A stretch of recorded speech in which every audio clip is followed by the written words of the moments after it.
CraftNOW's second publication, Craft Capital, Philadelphia's Cultures of Making, contains a series of visual and written contributions by curators, scholars, and artists exploring the city's enduring qualities. My name is Layla Cartier. I'm the Executive Director of CraftNOW. Here with me is Glenn Adamson, the book's editor, as well as Dan Saul and Erica Brask of Wonderful Design. I've asked them to join me for this conversation to document the importance of this project from their view and share some insights about how it came together. To start the conversation, I'm going to direct a few questions to Glenn. Glenn Adamson is a curator, writer, and historian who works at the intersection of craft, design, and contemporary art. So Glenn, my first question is, why Philadelphia? What makes the craft community here special and a craft capital? Yeah, thank you, Layla. It's great to be here with you and with Dan and Erica. Why Philadelphia? Well, I think anybody who's been there probably can answer that question. It is a very craft-rich city. The title of the book suggests that, of course, also Philadelphia was the first capital of the country, but we wanted to stress the sense of this city as having a very special relationship to the history of artisanal production in America. Of course, that story goes all the way back to Benjamin Franklin and the incredible furniture makers and silversmiths of the 18th century, forward through stories like that of the Liberty Bell that everyone will know, but very much alive and well today. So we really wanted to map the current creative culture of making in Philadelphia. And I suppose that's the other meaning of the title, capital, like human capital, capability, you know, inventiveness, innovation, and you see all of that in Philadelphia in great quantities. So it was a fantastic experience to go and explore that. Can you talk a little bit about the contributors that you invited to join this project, some of the writers as well as the photographer? Sure, yeah. I won't name all the writers because we don't have that long, but just to say they were an extremely interesting and compelling group of people to work with, lots of different points of view. So we had artists contributing, curators from local museums, historians. One person I will single out by name is Sarah Archer, who many people will know as a leading voice of craft and design criticism in Philadelphia. And she did a really beautiful sort of survey of everything that had happened in Philadelphia's craft history up until now, and did it only in 3,000 words. Pretty impressive. So that starts off the book. And then we go on from there through all of these different case studies, which, as I say, were really magical each in their own way. We'll also mention by name Jessica Corconis, who is the photographer who contributed newly commissioned images to the book. Not every image in the book is Jessica's, I should say, because we were collecting images from a wide range of sources on a wide range of subjects.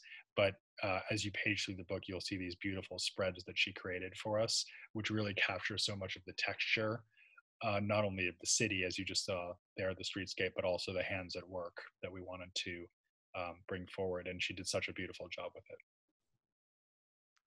I thought it was interesting the way that everyone was invited to capture their own take as well. Were there any surprises from working with everyone on this book, the diverse range of contributors? Yeah, that's a really good point that you're making, that we didn't give a lot of guidance really beyond telling people to write about craft in Philadelphia. And so, of course, there were a lot of surprises just in terms of what people came up with. Like, you know, Don Miller ended up writing about just random piles of detritus in his neighborhood of Germantown and how evocative they were for him. So some things that you wouldn't necessarily expect in a craft book at all. And I think, you know, maybe what's worth underlining here is that in addition to mapping the craft culture of a single city, which as far as I know hadn't been done in a book before, we also wanted to define craft, as it often is defined by contemporary practitioners especially, as a very wide open, multidisciplinary, porous, and pervasive field. So rather than just writing about pottery, glass blowing, weaving, and a couple of other disciplines that are widely recognized as being crucial to craft history, we also, as you can see, had diorama builders and bike making and, you know, theater costume production. We had the mummers in there. How could you not, in a way? But still, Krista Pinto, fantastic guitar maker. So really looking at aspects of skilled making that might not have been on the radar 20 years ago if you were going to set out and do a big book about craft in Philadelphia, but certainly should be. And I'm really glad that we have them in there. So as all of this content was taking shape and as these conversations were going on, CraftNOW engaged Dan and Erica of Wonderful Design. So for Dan and Erica, I'd like to talk to you about how all of these concepts that we just shared informed the design of this book. Right. Thank you. It's great to be here. This book was really a labor of love for us, and it was great working with both you, Layla, and Glenn. It was so fun. When we set out to work on this book, we knew early on that the city of Philadelphia would play a supporting role, which turned out to be quite a balancing act because, Philadelphia has incredibly strong roots in our nation's history and in craft as we know it, as Glenn just touched on.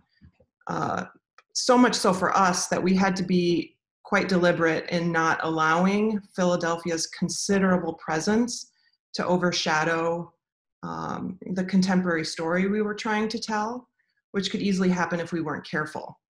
As we read and reread the essays, searching for contextual nuggets to capitalize on, the idea of how we might achieve that kind of balance became clear in Don Miller's essay, Crafting Time.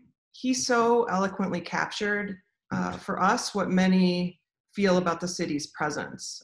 And I won't quote the entire thing, but basically he wrote about the ghosts of generations and craftspeople being invisible companions as modern day craftspeople work and labor in the shops of craftspeople past.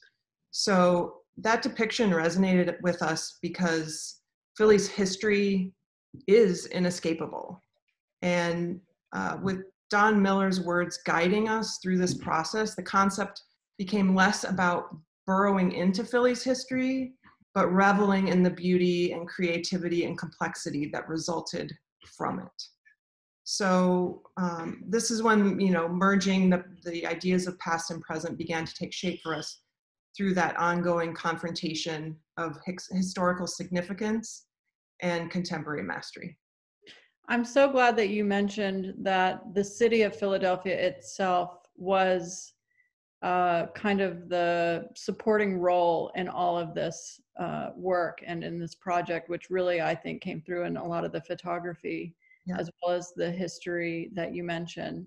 So I'm wondering if you want to talk about how then that translated into the physical form of the book, the typography, the color schemes, and that sort of thing. Sure. We as designers tried to influence the design of the book through our craft. And that includes many different parts and pieces. The first part is that the book uses letterpress inspired typography to call attention to the craft of original lead typesetting design. And there are these formal designed chapter openers that uses a modern serif typeface that we had to justify with extreme care in that cascading fashion. Just as typesetters used to prepare lead type with care, letter by letter, we quite literally had to do the same type of thing in a digital way, but it was no less labor intensive. And then as you cascade through the introductions, we're luring the reader in, and then turning the page, we confront the reader with a clean, modern layout. So Dan, I'm wondering if you'd like to talk a little bit about the structure of the book and what people will find when they get a physical copy and then open it. Yeah, as we were developing the page layout and what the pages looked like, we, as book designers, start to think about the physicality of the book. And that's one of the reasons I love designing books, and so does Erica, is that it's an actual object that you hold. And we really want to think about engaging as many senses as possible when we have the reader interacting with the book. And we try to figure out a way that we can accentuate the subject matter of the book in different ways to do that. And The interesting thing about books is we're so inundated with them that I don't think most people think about the fact that there's a craft to book making. Obviously, this book was mass produced at a printer and, you know, with big machines and all that kind of stuff, but there's still a sort of craft and structure to the way books that are made that most people don't even really think about. And there's a style of binding called Swiss binding that allows you to have the spine of the book exposed. The cover just sort of folds off flat. And so basically, it's sort of your standard image wrapped hardcover book. But the minute they open it, they're inundated with the fact that, wait, this is not what I'm used to seeing. What's going on here? And actually, somebody at the book launch or party or whatever was running around worried that all the books were broken, you know, and it's great because I think that even if somebody's sort of engaged in a way that maybe seems negative, they're being engaged and they're being, you know, their emotions are going and they are like, oh my God, I'm seeing the structure of this book. And then maybe a little bit later, they're like, oh wait, I see there's a structure to the book. And so it gets kind of on a level there. And so you can see in this photograph, the exposed binding, and we chose to sew the signatures of the book and all the pages with an orange thread instead of white to really sort of bring that out. And you can see as you flip through the book that in certain spots, you really get this orange thread going through the center of the book, which I think is, again, it just sort of draws the attention that it's like, oh, somebody, you know, this book was sewn and it's held together in some kind of a way and stuff like that. So what's great about this process too is that you can see here that the spine of the book and the cover fold completely flat and aren't glued to the book block. And that also allows the book to lay really, really flat when you flip through it. You can see again here that it's not actually bound, and you can see how flat that book gets. A couple other things that we did is you can see here that we did an embossed title for the cover. So it added a little bit of dimensionality to the surface, and again, sort of adds to that tactile feel when you pick it up.